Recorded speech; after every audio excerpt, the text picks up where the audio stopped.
김성년 장로님 기도하시겠습니다.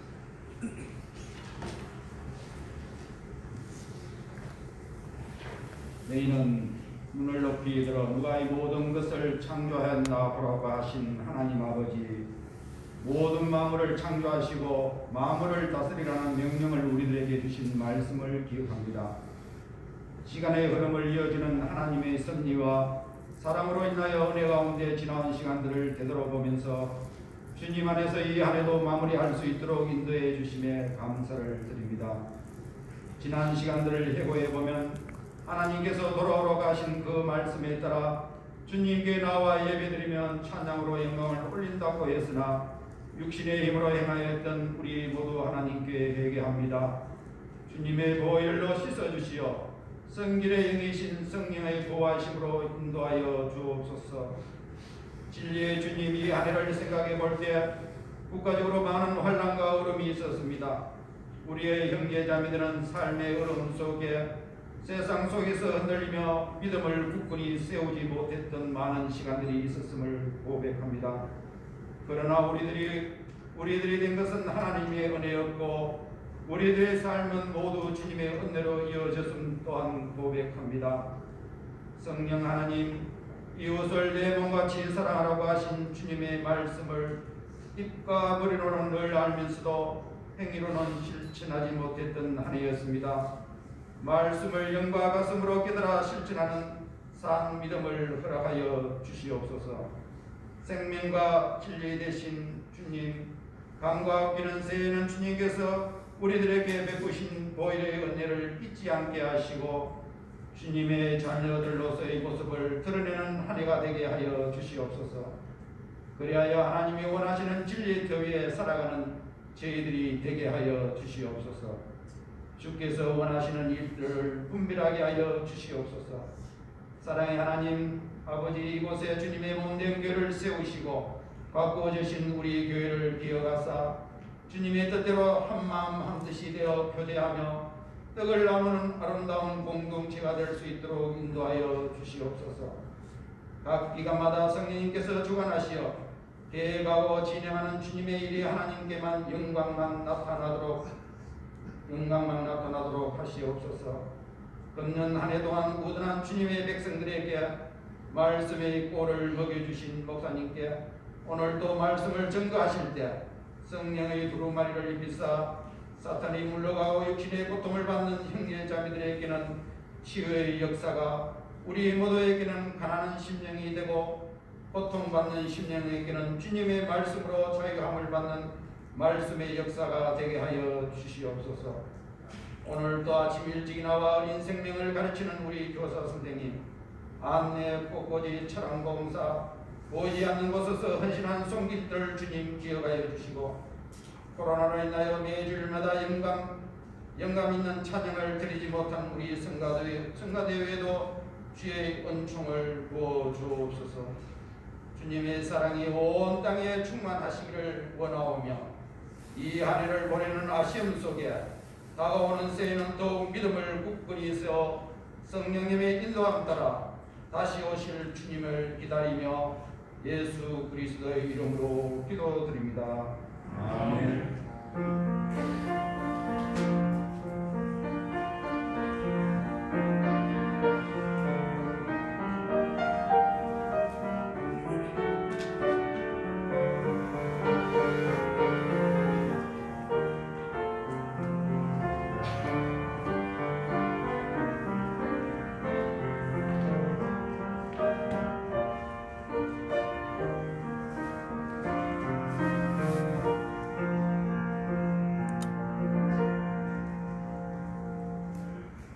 이 시간 우리에게 주시는 하나님의 말씀은 누가복음 16장 1절에서 9절의 말씀입니다.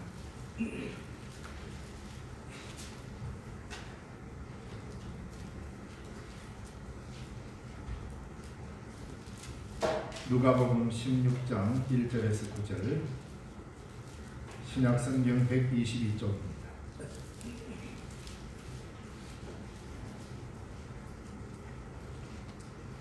공독해드리겠습니다. 또한 제자들에게 이르시되 어떤 부자에게 청지기가 있는데 그가 주인의 소유를 낭비한다는 말이 그 주인에게 들린지라. 주인이 그를 불러 이르되 내가 내게 대하여 들은 이 말이 어찌 됨이냐.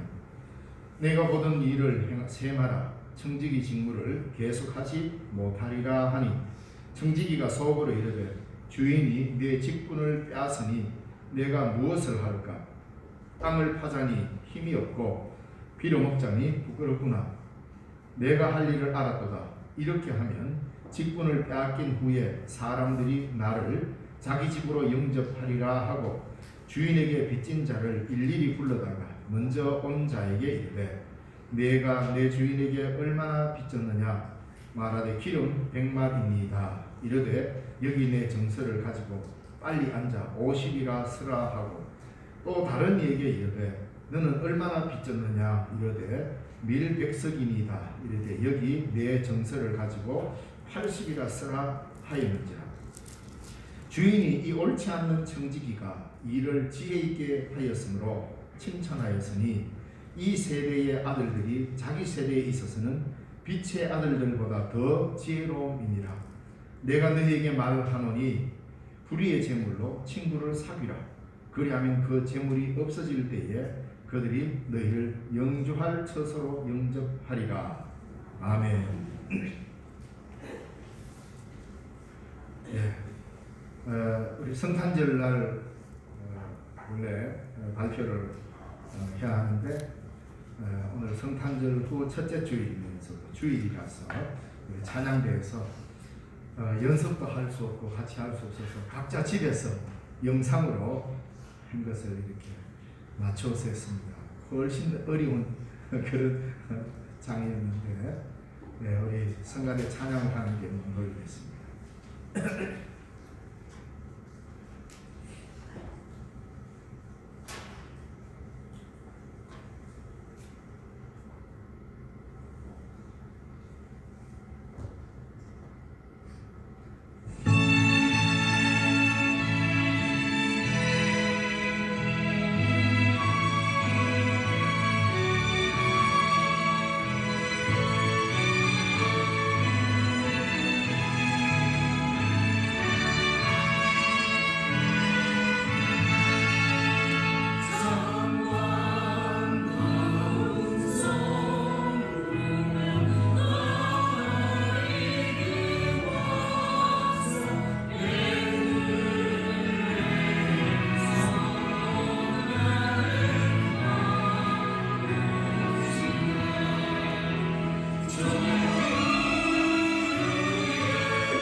시대에 살고 있습니다. 코로나 덕분에 사실 이게 쉬워 보여도 되게 어려운 기술입니다. 각자 집에서 찬양한 것을 다 몰아가지고 그 반주에 맞춰서 함께 각자 집에서 각자 다른 시간에 다 불러가 쉽지 않습니다. 그래도 이 올 한 해 찬양대를 한 번도 못했는데 그냥 넘어가기가 너무 섭섭하지 않습니까? 그래서 찬양대로 임명받고 2021년도 처음이자 마지막 찬양으로 참 반가운 성도여 불렀습니다. 조금 더 우리가 익숙해지면 여기 자리에서 앉아서 하기 힘들더라도 이런 방식을 통해서 하는 걸 찬양했으면 합니다. 네, 오늘은 12월 마지막 주일입니다. 올 한 해를 결산하는 그런 주일이죠.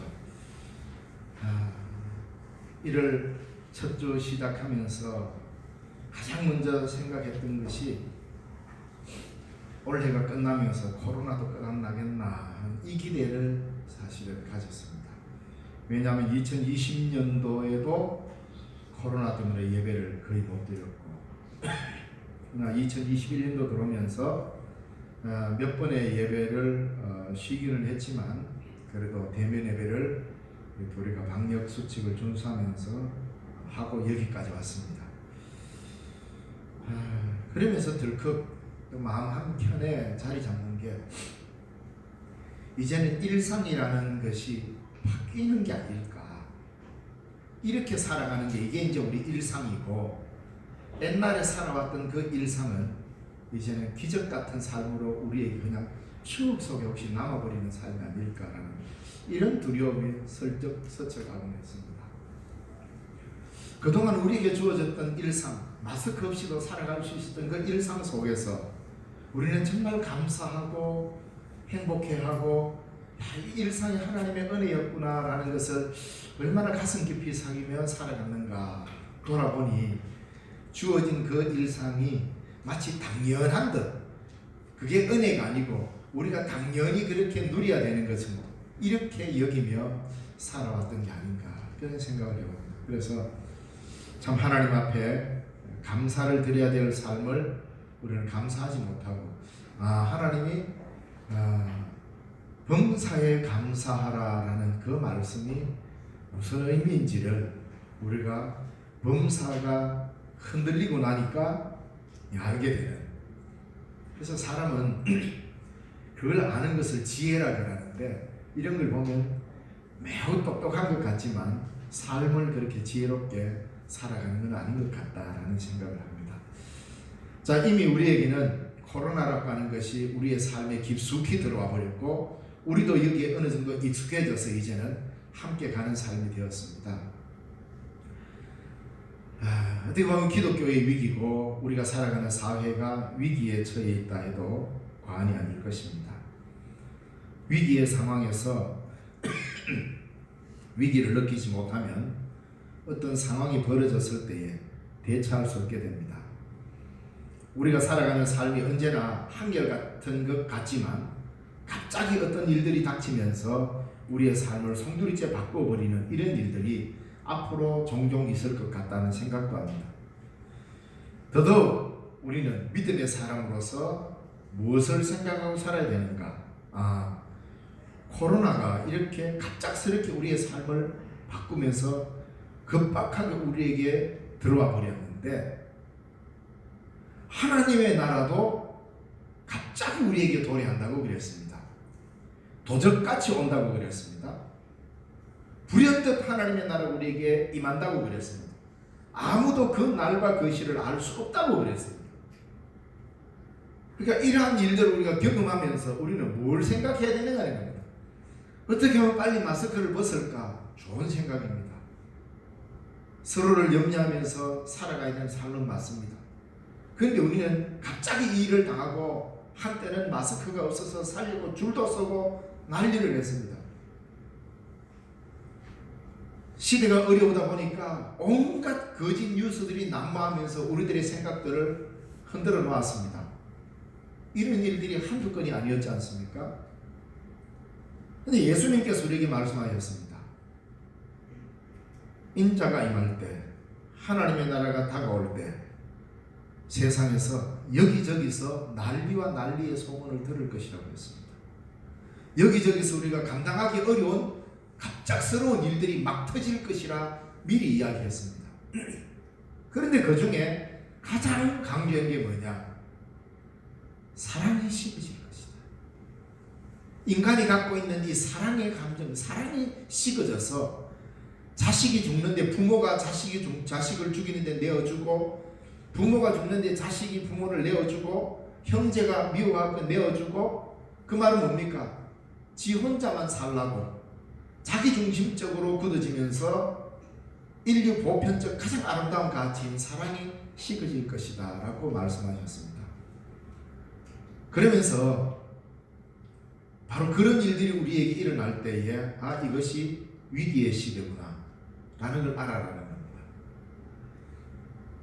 이 세상에는 예고하고 우리가 기다려도 그 예상을 빗나가버리는 경우가 얼마나 많습니까? 마치 이런 거 보니까 하나님의 나라가 곧 올 것 같다라고 생각하고 사는데 우리의 생각보다 훨씬 더 급박하게 하나님의 나라가 우리에게 육박해 들어올 때가 있을 것입니다. 그때 가서 아이고야 하고 준비하려면 늦다는 겁니다. 그래서 우리에게 말씀하잖아요. 항상 기뻐하라, 쉬지 말고 기도해라, 범사에 감사해라. 하나님의 나라를 기다리고 하나님의 나라를 준비하는 가장 아름다운 태도 아닙니까? 그래서 우리는 하나님의 나라를 그러면 한번 우리가 바꾸어서 그 나라가 갑작스럽게 우리에게 임할 것이라고 성경은 말하고 있는데, 자, 그러면 우리는 그 하나님의 나라를 진실로 기다리고 있는가를 한번 생각해봐요. 마치 꿈 같은 동화 같은 상상에 빠지거나 그렇게 해서는 안 됩니다. 천국이 우리에게 이루어지면, 하나님의 나라가 우리에게 다가오면 이럴 것이다라는 우리의 생각, 꿈결 같은 생각, 마치 동화 속의 어떤 주인공이 되는 느낌, 이런 상상에 빠져서 하나님의 나라를 기다리면 매우 위험합니다. 준비할 수가 없습니다.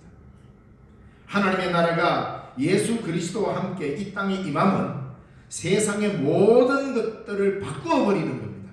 세상의 가치 기준을 완전히 뒤집어 버리는 겁니다. 이게 하나님의 나라의 성격입니다.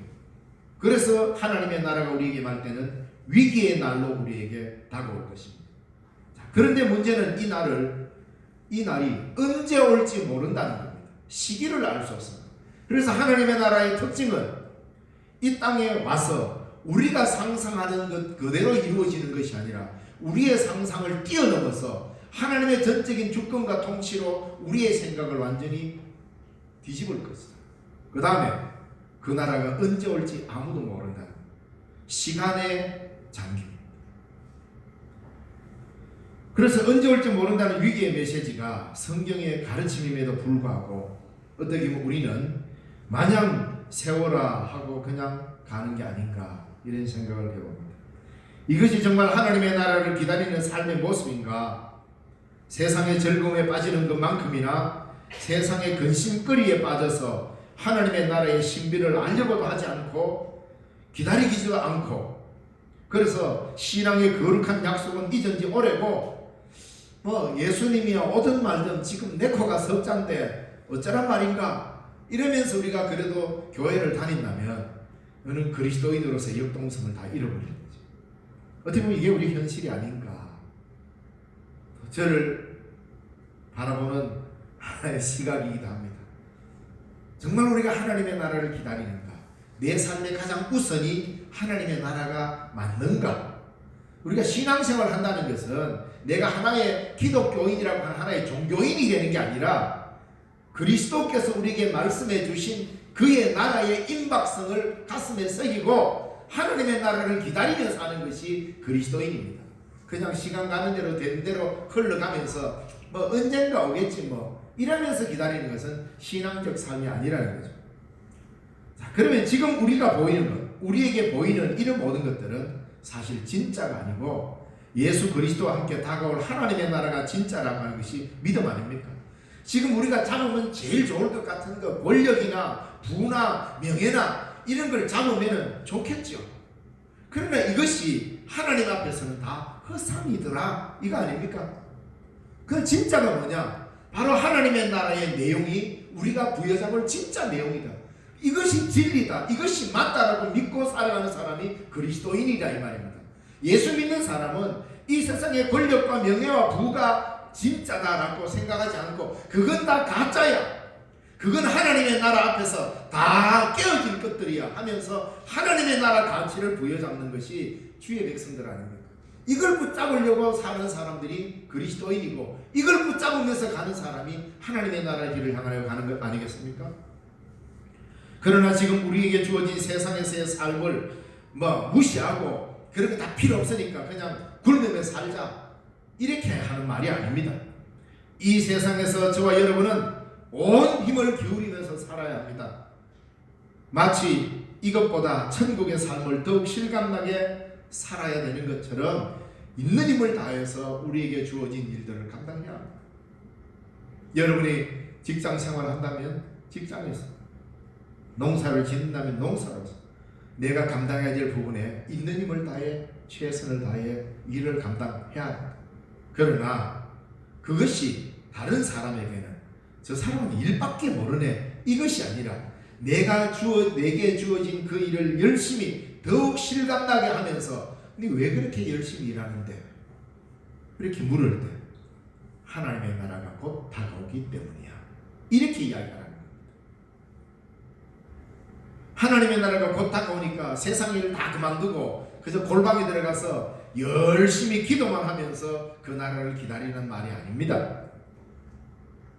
때가 찼고 하나님의 나라가 가까웠으니 회개하고 복음을 믿으라. 예수님의 마음은 급한데 사실 우리는 느긋한 거 아닙니까? 그렇게 막 살고 있지 않습니까? 내게 주어진 일에 최선을 다하며 살 때 사람들이 너는 어떻게 그렇게 열심히 일하냐? 이게 바로 답이잖아요. 하나님의 나라가 곧 다가오기 때문이다. 그래서 우리는 기도에도 열심히고 예배에도 열심히고 농사도 열심히 지어야 되고 직장생활도 공부도 열심히 해야 하는 겁니다. 신앙은 어느 한쪽으로 갈라져가지고 균형을 잃어버리는 그런 삶을 요구하지 않습니다. 자, 하나님의 나라는 위기의 나라다. 이런 위기의 날이 다가오고 있는데 볼 수 없는 우리는 사실 그러다 보니 감각이 없습니다. 이러한 모습에 예수님께서 우리에게 정신을 차려서 때를 맞이할 준비를 하라고 오늘 이 비유의 말씀을 우리에게 주신 겁니다. 사실 오늘 본문 말씀을 가만히 읽어보면 성경이 그거 참 희한하네. 어떻게 범죄자를 두둔할까? 이게 오늘 본문의 내용이 그대로 되더라고요. 아니 주인의 것을 갖다가 차용 정서를 갖다가 이라 뭡니까 이거? 사문서 위조죄입니다. 그렇지 않습니까? 아니 백냥의 빚을 졌는데 야 살짝 불러가지고 야 나중에 좀 잘 고치래 하면서 야 빨리 50으로 고치라 내가 도장 찍을게.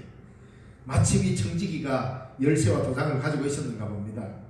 50이라 적었어. 도장을 꽉 찍었어. 오늘날 기준으로 하면 명백히 이거는 사문서 위조입니다. 물론 국가적인 문서가 아니지만 이건 사기죄잖아요. 범죄잖아요. 그래서 오늘 이 본문, 우리가 읽은 이 본문에 많은 오해를 불러일으키기도 했습니다. 주인의 재산을 빼돌리는 청지기를 두둔하면서 예수님이 칭찬까지 했으니까 도대체 예수님은 우리 보고 뭐 사기치면서 살아란 말이야? 아니면은 문서 위조하면서 이익을 챙기란 말이야? 도대체 우리에게 왜 이런 말씀 하셨을까?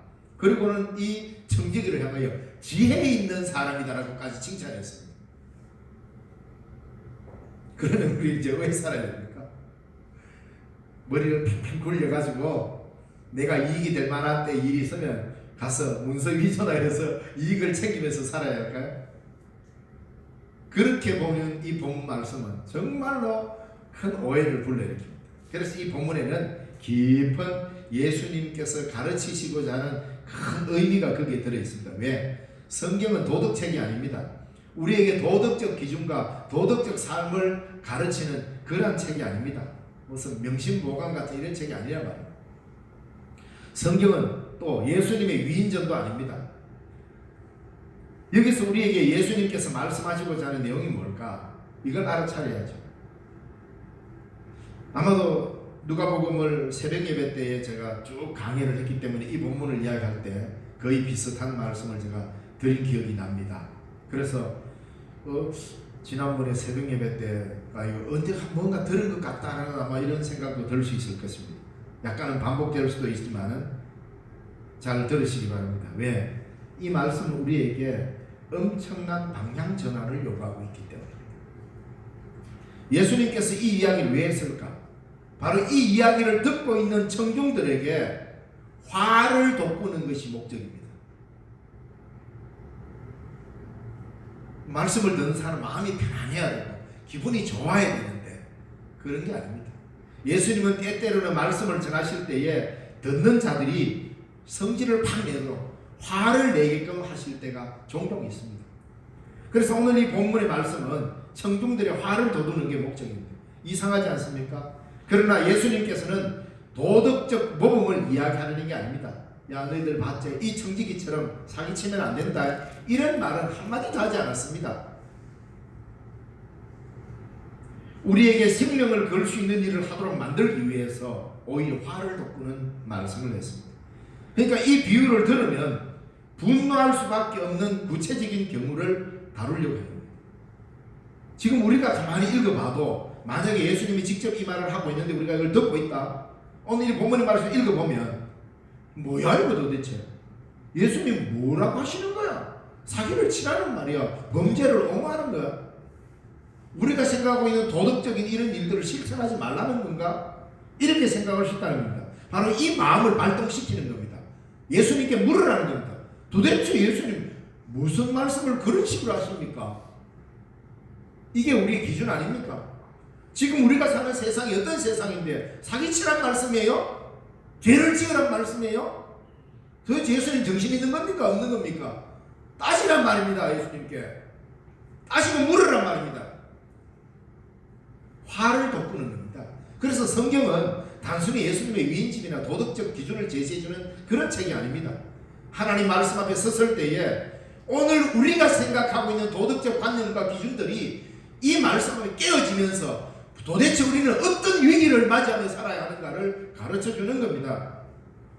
그래서 예수님께서는 의도적으로 이 사기꾼을, 청지기 사기꾼을 예를 들면서 말씀하신 거예요. 이 이야기의 결말을 알지 못하는 사람들은 예수님이 맹렬한 비난으로 이 사기꾼을 꾸짖으면서 너희는 이래서는 안 된다 이렇게 끝낼 줄 알았다는 거죠. 자, 이렇게 됐을 때 어떻게 하냐? 너희들은 이 청지기처럼 이렇게 사기치고 사문서 위조하고 이러면 안 된다. 정직하게 살아라. 이렇게 답을 낼 줄 아는 겁니다. 근데 예수님은 이 지혜로운 자를 보느냐? 이렇게 이야기해버렸단 말이에요. 그러니까 여러분 같아도 열안 받겠습니까? 교회 와서 예를 들어서 제가 가는데 이 비유 그대로 가르친다고 칩시다.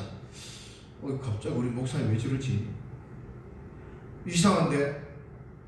설교 한창 하는데 저 뒤에 손 들고 아니 목사님 우리 보고 뭐 사기치면 살으란 말입니까? 이렇게 반박하라는 말입니다. 이게 이해가 되냐 이 말입니다. 왜? 예수님은 이 사람이 지혜롭다고 말하면서 칭찬을 해버립니다. 그러면은 자기 따라 거룩하다고 깨끗하다고 생각하는 이 사람들은 어떻게 되는 겁니까? 너희들 정신 차려라 이 말이거든요. 그러나 예수님께서는 이 사기꾼을 칭찬하는 것은 너무나 뜻밖의 일이었습니다. 그래서 아니 예수님 당신이 하나님의 아들이라면서 어떻게 이렇게 말할 수 있습니까? 그럼 예수님이 뭐예요? 너희는 기분 나쁘냐? 분개하냐? 미안하지만 너희는 여기서 배워야 한다. 이 이야기를 하고자 하는 것입니다. 그래서 여기서 예수님은 문서 위조해라, 사기쳐라 그 말이 아니고 너희는 지금 목에 칼이 놓여 있고 생존의 파국에 위험을 당하고 있는 이 불의한 청지기와 같은 처지에 놓여 있다. 너희들이 지금 이 말입니다.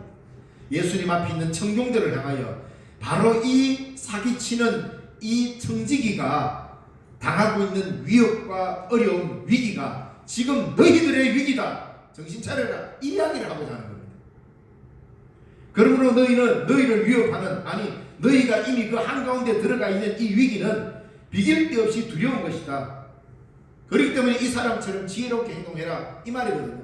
그런 위기를 닥칠 때마다 사기치고 문수위조하면서 그 상황을 벗어나라 이 말인가? 방법론을 설명해 준 게 아닙니다. 다시 말해 그는 이 위기 상황을 잘 파악했다라고 말했습니다. 이 청지기는 자기가 지금 위험에 빠졌다는 것을 정확하게 파악했다. 그는 체념한테 넉넉고 아이고 얘 살구하고 한숨만 짓지 말고 이 위협적인 멸망이 그를 덮치기 전에 마지막 순간에 행동을 했다는 것입니다. 그는 분명 뻔뻔스럽습니다. 사기꾼입니다. 불의한 자입니다. 예수님은 그것을 구차하게 변명하려 하지 않았습니다. 그가 나쁜 사람이다라는 것 일일이 구구절절히 설명 안 했습니다. 여기서 예수님이 하시고자 하는 상황은 위기 상황을 어떻게 대처하느냐라는 것을 극단적인 예를 들면서 그들에게 공격해 들어간 겁니다. 적당하게 도덕적 위로나 주면서 야 그래도 그렇지 이러면 안 된다 이 말 한 게 아니라 그건 아예 딱 무시하고 위기 상황에 우리가 어떻게 살아야 하는지 가르쳐. 이 청지기는 과감하게 단호하게 현명하게 행동했고 새로운 삶을 구축했습니다. 그래서 지혜로워라. 이것이 너희에게 지금 시간이 있을 때 해야 하는 행동이다. 시간이 지금 급하다 이 말입니다. 모든 것이 위기 앞에 서 있기 때문이다. 3절에 이 청지기는 말합니다. 왜? 땅을 팔자니 힘이 없고 비를 먹자니 부끄럽구나. 내가 뭘 해야 되나? 할 일이 없어요. 모든 것이 다 잃어버려질 순간이 다가왔다는 겁니다. 하나님의 나라가 이렇게 급박스럽게 내가 누리던 모든 것들이 사라지는 날, 그 날이 우리 코앞에 다가와 있다 이 말입니다. 그 변화의 날이 오면 우리는 지금의 것들을 다 내려놓고 전혀 다른 새로운 것에 익숙해져야 합니다. 그러므로 지금 내가 누리는 것들을 조금씩 내려놓아야 합니다. 하나님의 나라에 익숙하게 살아가도록 지혜롭게 용단을 내려야 한다 이 말입니다. 한국에 복음이 들어오면서 복음 앞에 응답한 양반들이 있었습니다. 이제는 더 이상 양반, 상민으로 구별 지을 수 없는 시대가 왔습니다. 이미 이런 시대가 올 것을 예견하고 그 당시에 이것을 예상한 양반들은 자기의 기득권을 복음 앞에 일정 부분 포기하고 자기 집의 머슴을 교육시키거나 함께 예수 믿으면서 형제의 예를 갖추기 시작했습니다. 바로 이런 거 말입니다. 그러나 그 시대의 변화, 하나님의 나라의 도래에 응답하지 못하면서 한 일들이 참 있습니다. 숭동교회, 서울 숭동교회를 설립했던 사무엘 무어 선교사님은 예수 안에는 양반과 천민 구별이 없습니다 이랬습니다. 근데 그 당시 숭동교회 안에는 백정들이 많이 거기에 출석하고 있었습니다. 그러니까 백정들이 출석하는 그 교회에 양반들도 들어오면서 이 선교사님에게 저기 목사님 우리가 이 사람들 같이 앉을 수 없으니까 우리 자리를 좀 따로 마련해 주십시오 라고 부탁을 했는데 이때 선교사님이 예수 안에는 양반과 천민의 구별이 없습니다. 같이 앉으세요. 예, 그러면은 같이 앉으면 얼마나 좋겠습니까? 그죠? 같이 앉으면 이게 교회인데. 그런데 양반들이 그때 우리는 저 사람들과 같이 앉아서 예배 못 드리겠다 하면서 나가가지고 홍문삭골 교회를 개척하게 됩니다. 양반의 교회로만. 위기의 시대에 하나님의 나라에 대응하지 못하면 이런 식으로 된다는 거예요. 그뿐 아니라 여러분 우리 청회장에 있는 이성희 목사님이 지금 목회하셨던 연동교회가 굉장히 오래됐습니다. 이 연동교회에 장로 선거가 있었는데 장로 선거를 하는데 갓받지 가죽으로 공예하는 사람 있잖아요. 가죽 공예사 요즘은 그래 이야기합니다. 갓받치가 장로에 당선이 된 거예요. 그게 교회에서 난리가 나버렸어요. 아니 양반을 놔두고 갓받치 고찬익이라는 분이 장로에 당선이 되니까 양반들이 소리를 지르면서 자리를 박차고 나가서 교회를 따로 세웠습니다. 그것이 묘동교회입니다. 한국교회 역사에 보면 이런 일들이 좀 있었습니다. 왜요? 그건 교회가 아니죠. 하나님의 나라가 육박해 들어오면 이미 시대가 막 정신이 바뀌는데 복음 때문에 거기에 응답하지 못하고 자기 것을 지키려고 자기 자리 지키려고 그러니까 이런 식으로 우리는 교회를 지키려고 하는 경우가 참 많았다. 이런 사람들에게 지금 예수님이 이 비유를 이야기하고 있는 겁니다. 이 당시 바리새인들. 그게 더 나아가서 어떻습니까? 저 김제에 가면 금산교회가 있습니다. 저도 한번 가봤는데 거기에 조덕삼이라고 하는 사람이 있었습니다. 이 사람 집에 머슴이 있었는데 이자익입니다. 이 사람이 경상도 사람이고 조덕삼은 전라도 사람입니다.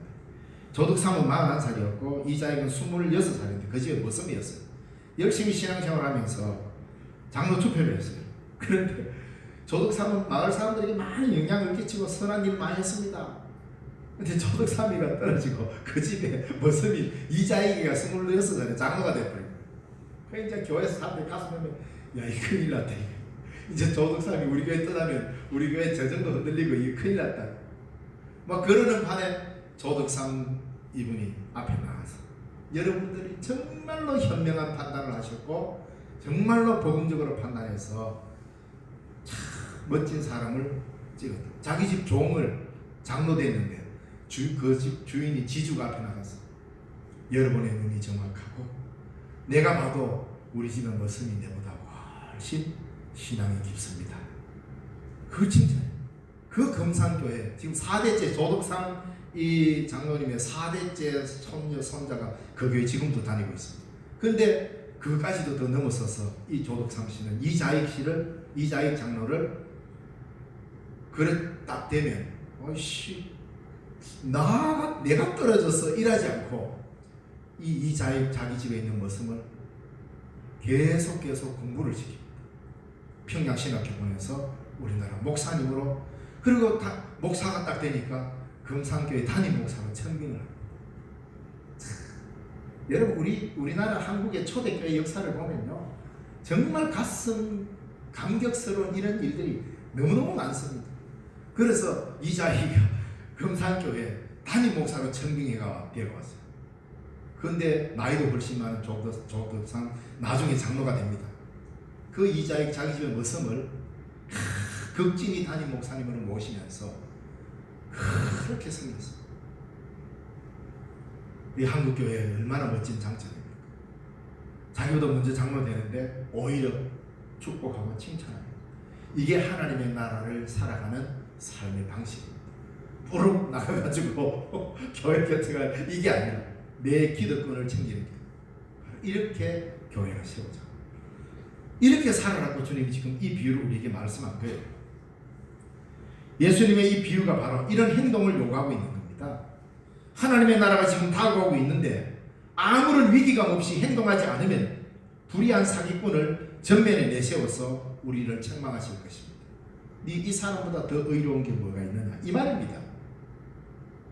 하나님의 나라가 곧 다가온다고 하는데도 오든지 말든지 아무 감각도 없고 감동도 없고 그냥 그렇게 살지 마라.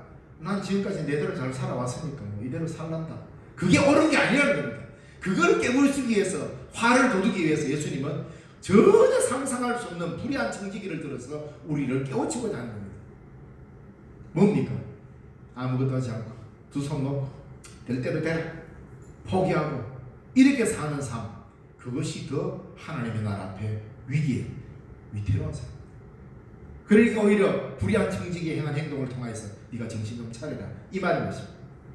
우리가 받은 하나님의 은혜가 얼마나 놀라운데 은혜에 대한 놀라움도 없이 살아서는 안 될 것입니다. 주님은 곧 오십니다. 곧 그 날이 다가올 것입니다. 하나님의 나라에 익숙한 삶으로의 전환을 우리는 해야 됩니다. 그게 뭡니까? 열심히 섬기십시오. 열심히 나누십시오. 용서하십시오. 배려하십시오.